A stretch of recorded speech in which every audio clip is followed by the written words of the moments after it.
This is probably the first time in the history of Bitcoin that we have true price discovery.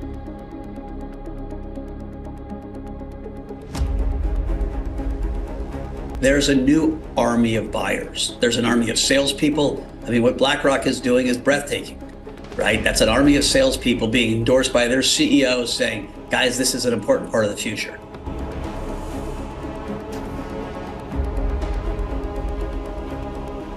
Baby boomers have $85 trillion of wealth. Their wealth is, for the most part, managed through registered investment advisors who now, at least half of them or some portion of them can just buy the ETF. And so you're seeing, a step function in new owners of Bitcoin, which is driving, I would say, a frenzy in the whole crypto ecosystem.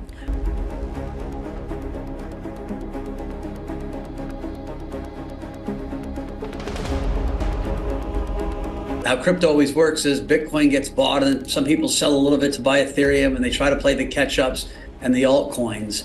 And I would say we've gotten to very frothy levels. You can see it in the funding rates of the altcoin market, how much you get paid to actually lend out your coins in Bitcoin, Ethereum, and all the alts. And so you saw it in the equities, the public equity markets, MicroStrategy, Marathon, all the kind of public equity bellwethers really went parabolic along with Bitcoin. And so I wouldn't be surprised to see some correction and some consolidation, but I still think we're going to end the year much higher.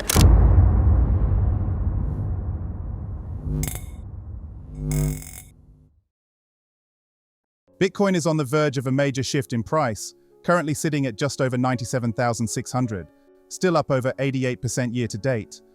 Mike Novogratz gives us an update on Bitcoin and the crypto market, and why BlackRock is about to bring in a new army of buyers in 2025.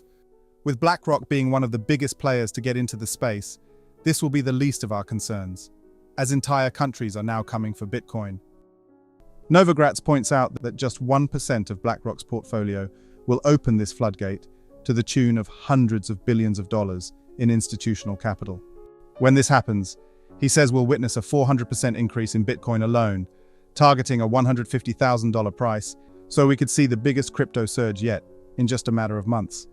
Let's get right into the latest interview with Mike Novogratz, as he gives us his crypto price predictions and timeline for Bitcoin and what we can expect in the days and weeks ahead. Well, we got pretty close, but I do think then you're going to see, and partly this is, if you look at Fidelity or any of these big platforms that have so much baby boomer wealth, just shifting 2 to 3%, 1 to 3% of those assets, encouraging their customers to shift to Bitcoin over time, which has been an amazing diversifier, is a monster number, right? You think about it, like I said, 85 trillion of baby boomer wealth, 3% of that is 2.5 trillion, right? The whole market cap of Bitcoin. Again, we're going to see a step change function. We're in the process, and I like to call it price discovery. A good friend mentioned that. I was like, he's dead right. That's what it is. Where do you think Bitcoin is a year from now? Much higher. Listen, how do you put yardsticks around something? Right? We know gold is a $12 trillion asset. Bitcoin's about a tenth of gold. Could Bitcoin be half of gold at one point? Sure, it could. It will be. And at one point, it will be larger than gold. Again, for every Charlie Munger, God rest his soul, who passes away, that money is finding its way into Gen Z and millennials. And they feel much more comfortable with digital gold than old clunky gold. I'm kind of halfway in between. I like a little of both. I got some gold coins that we give out on our podcast because it's, you can touch it, but I go to a lot more Bitcoin than I do gold. Listen, in every mania, in every excitement, people are going to buy at the wrong level because it feels easy. And then they're going to get washed out and they're going to sell at the wrong level. And then it's going to go back up and they're going to say, I can't believe I sold. Like, that's just part of speculation and it's part of investing. You could say the same with NVIDIA or Tesla or anything that has monster moves. Everyone has FOMO. And so, yes, some investors are going to buy at the wrong level and then stop out at the wrong level. What has been unbelievably impressive about the core Bitcoin community is just how resilient they've been. Down, I remember doing an interview with you, at 18,000. And the core Bitcoiners just took pain. And so I don't think the core group of people that have owned this thing and really loved it and promoted it, there are no sellers there. Michael Saylor ain't selling. and the new people are going to kind of ease in. Listen, I don't think you're buying it into your 401k and selling it a month later, right? And so most of this new money, I think, is going to be sticky money or hodler money in crypto terms. But the retail, the young speculation that's happening on, all the apps and on Robinhood and on Coinbase and everywhere else, that's going to have blow off tops and blow off bottoms, and people are going to get chopped up like they always do in speculative manias. Paul Tudor Jones taught me, like, year 3 of my Wall Street career, prices are set at the margin. When we have more marginal buyers than marginal sellers, prices go up. And that's what I mean by price discovery. There's a new army of buyers. There's an army of salespeople. I mean, what BlackRock is doing is breathtaking, right? That's an army of salespeople being endorsed by their CEOs saying, guys, this is an important part of the future. We didn't have that 6 months ago. And so I do think, like, it's going to be hard to figure out where equilibrium is in the next 6 to 12 months. Novogratz confidently predicts that explosive growth is looming on the horizon, as BlackRock and many other crypto giants are doing just that. Novogratz reassures that a long-expected surge awaits. Think about it. Before the halving, with that 60,000 Bitcoin, it's about $54 million a day of new supply, right? We have one customer who is one of the retail apps that pretty much buys $30 to $35 million a day just with us. And I'm sure we're not the only person they buy with, right? There is a tremendous global demand for Bitcoin. And so when you see what's driving the market day to day right now is at 8 o'clock at night, all the ETFs talk about how much they bought or sold, and it was $500 million or $400 million. As long as those numbers stay positive, you're going to see some momentum in Bitcoin. The first day they go negative, people are going to sell off Bitcoin because they think, oh, the ETF funds are going to slow. And so that's kind of like the insider's way of looking at this in the short term. But that's a little myopic. Let's look each month at what the total flows into Bitcoin is from that ETF community plus other communities. After the halving, that 54 million goes to 27 million. I mean, that's a bid-ask spread right now. And so there's just not a lot of supply. This is one of the least inflationary assets or most deflationary assets there is. It's why, when you see our government spending so much money, people are drawn to this narrative. Well, there's a tremendous amount of liquidity in the market right now, a shocking amount. I mean, I was looking at just some of the volumes of the stocks that traded. Forget the ETFs, which traded record volumes yesterday, but look at MicroStrategy's volume yesterday, or Marathon, or Riots. The U.S. equity market has monster volume in crypto. You're starting to see it on the exchanges, and the crypto exchanges. And so plenty of liquidity, which means that lots of people are getting leveraged. I think the market is too leveraged right now.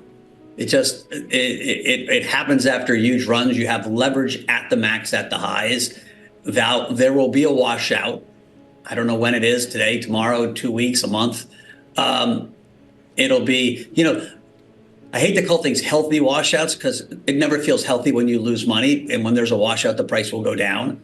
But there will be a washout. People can't sustain this much leverage. And remember, a lot of the offshore trading platforms can give you 50, 60, 70 to 1 leverage.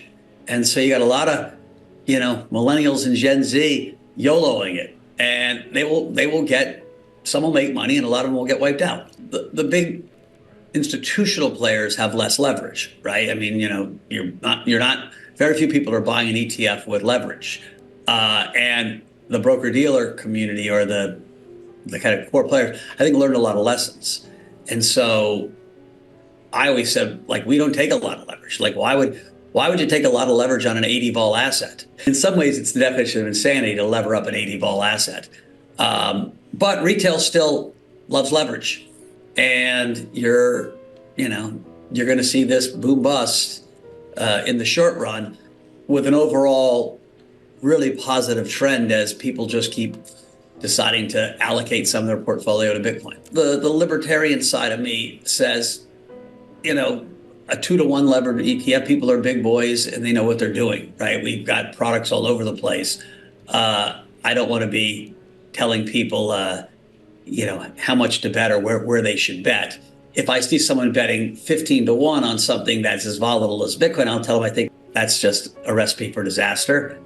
The crypto market is poised for a meteoric surge in prices.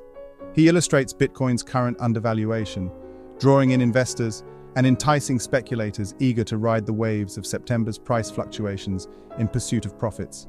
Novogratz's outlook is fueled by the impending wave of mass adoption, which he believes presents an unparalleled opportunity to get in on the action.